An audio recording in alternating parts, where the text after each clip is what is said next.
At first, he thought it was a mistake. He pressed the ATM button again, and the machine spat out more cash. No error message, no withdrawal limit, just unlimited money pouring into his hands. He stuffed the cash into his jacket and looked around. Nobody noticed, no alarms, no security rushing toward him. So he tried something insane. He walked to another ATM, pressed the same sequence, and once again money exploded out of the machine.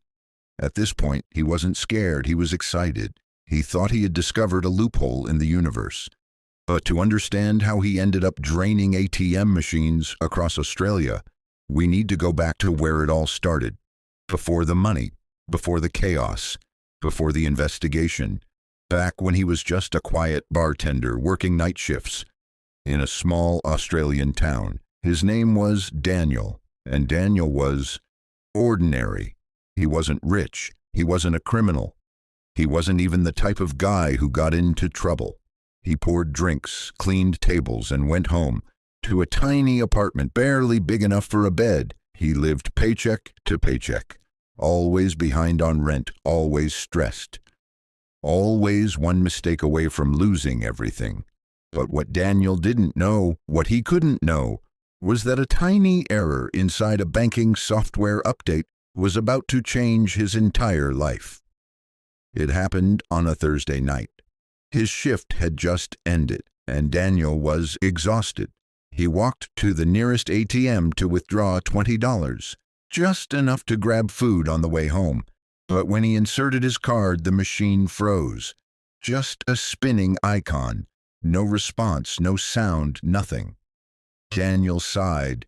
Great, not tonight. He hit cancel, no change. He tapped the screen, still frozen. So he did what anyone would do. He pressed the button again a little harder this time. And then the machine spat out a $50 note, not $20.50. Daniel frowned. That wasn't right. He checked his balance. The withdrawal didn't show up. He tried again. One more tap, whirr, another 50 came out. Balance still the same. For a moment, Daniel just stood there, heart pounding, mind racing. This can't be real. So he tried something he never should have tried. He pressed the button a third time. Slow, careful, almost afraid. The ATM spit out cash again. 3 withdrawals, 0 deductions, and a machine that clearly had no idea what it was doing. This was it. The moment everything changed. Daniel stood there staring at the cash in his hands. 3 perfect bills from a machine that wasn't supposed to give him anything. The street was quiet. The city felt frozen. It was just him, the cold metal of the ATM, and a decision he never thought he'd have to make. He whispered to himself, "Should I stop?" He looked around. Nobody watching. No security cameras turned toward him. Just the buzzing street lamp above his head. He knew it was wrong. Everything in his head screamed, "Walk away." But then another voice whispered back, "The bank is huge. You're broke. It's their mistake, not yours." Daniel took a shaky breath.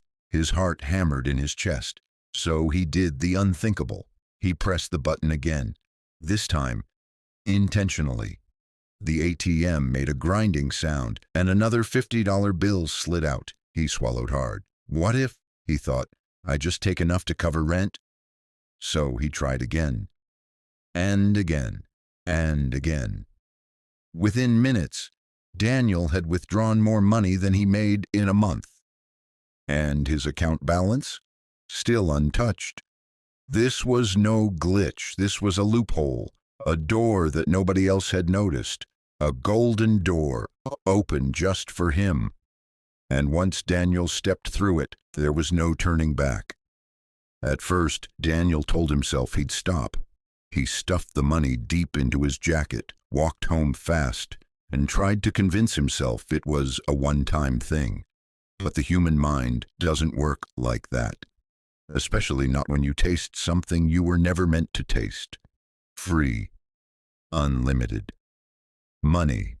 The next morning he woke up with a pounding heart.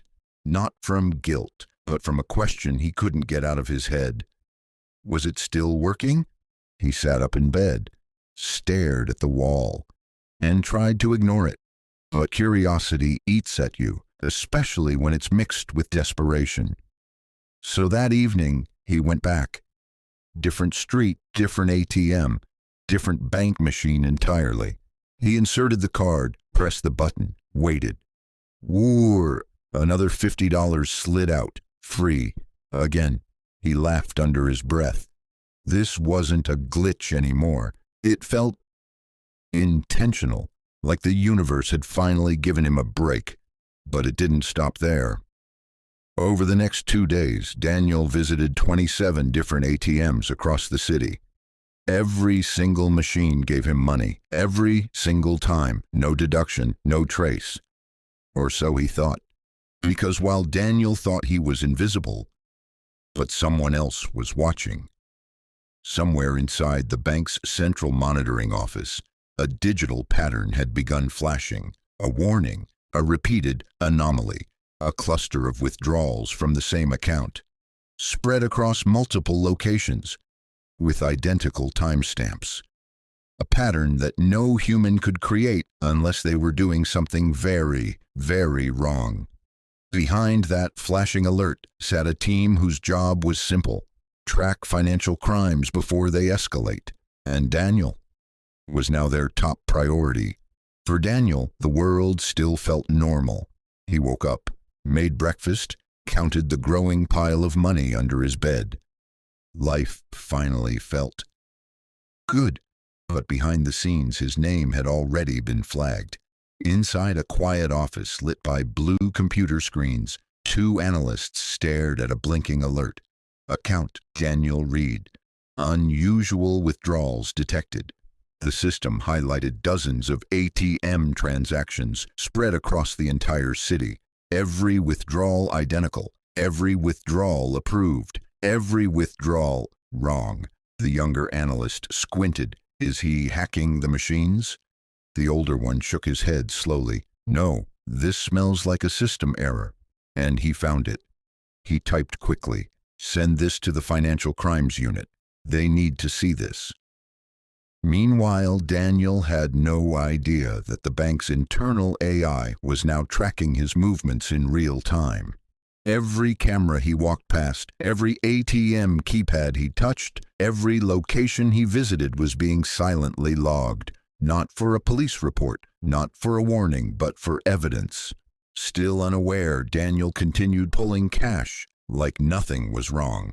But something was wrong, very wrong, because on the 3rd day, at 4:12 p.m., a plain black car pulled into a parking lot near one of the ATMs Daniel had just used.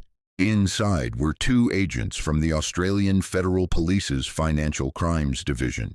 One of them opened Daniel's profile on a tablet and whispered, "He's not a criminal, but he's becoming one." The other replied, "Keep watching. He'll lead us to the full scope of the breach." Daniel's world was about to collapse, and he didn't even feel the ground shaking yet. For 3 days, Daniel lived like he had discovered magic. Every ATM he touched obeyed him.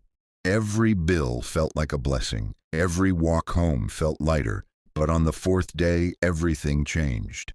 And it started with something small, something he almost ignored. The ATM felt slower, not broken, not frozen, just slow. Daniel inserted his card, pressed the same button he always pressed, and waited. Nothing happened. No whirring, no cash, no mechanical click. Just silence. For the first time since this began, Daniel felt a sting of fear in his stomach. He tried again. This time, harder, still nothing. His heart pounded, so he stepped back, looked around, checked his shoulders, and after making sure no one was watching, he tried something desperate. He pressed the sequence a 3rd time, and finally, whoor, the machine spit out a $50 note. But something was wrong. There was a second sound, a sound he had never heard before. Click, click, like a camera shutter, but digital. He froze, looked up, and there it was. A tiny red light above the ATM camera, on, staring straight at him. Daniel swallowed hard. Maybe it's always been like that, he told himself. Maybe I just didn't notice. But deep down, something felt different. Colder. He shoved the cash into his pocket and walked away fast. He didn't know it yet, but this exact ATM had just sent a Code 47 alert to the bank's fraud surveillance system. Translated, suspected exploitation in progress. Minutes later, the same black car from before rolled into the parking lot. An agent stepped out, checked the ATM logs, and muttered, "He's slipping. He knows something feels off." The other agent replied, "Good, let him panic. When they panic, they make mistakes." And Daniel was about to make the biggest mistake of his life, because instead of going home and stopping, he decided to test one more machine. Just one, to make sure the glitch still worked.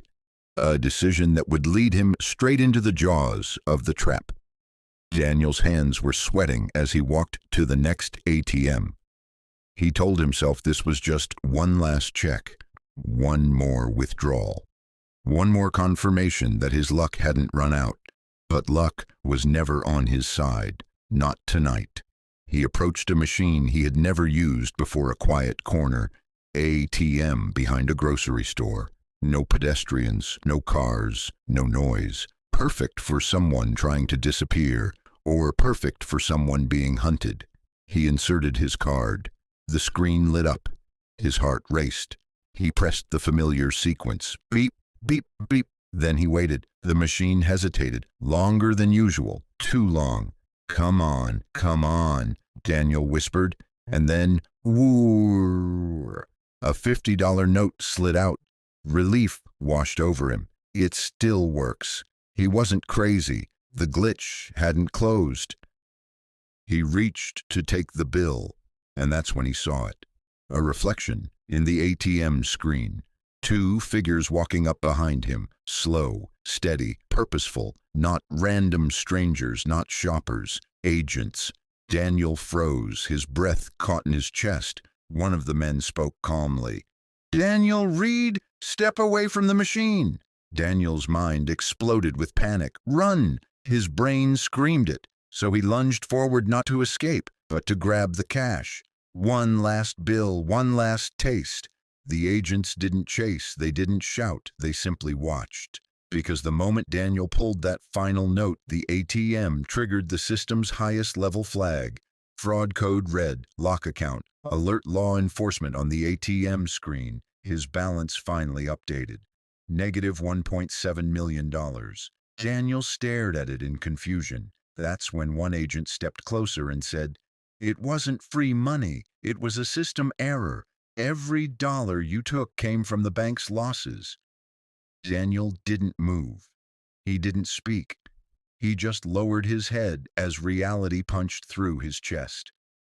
"Daniel Reed, you're under arrest for unlawful withdrawal of funds, possession of stolen property, and exploitation of a financial system error."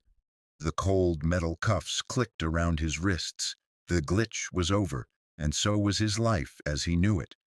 Daniel sat in the sterile courtroom, wrists still sore from the handcuffs.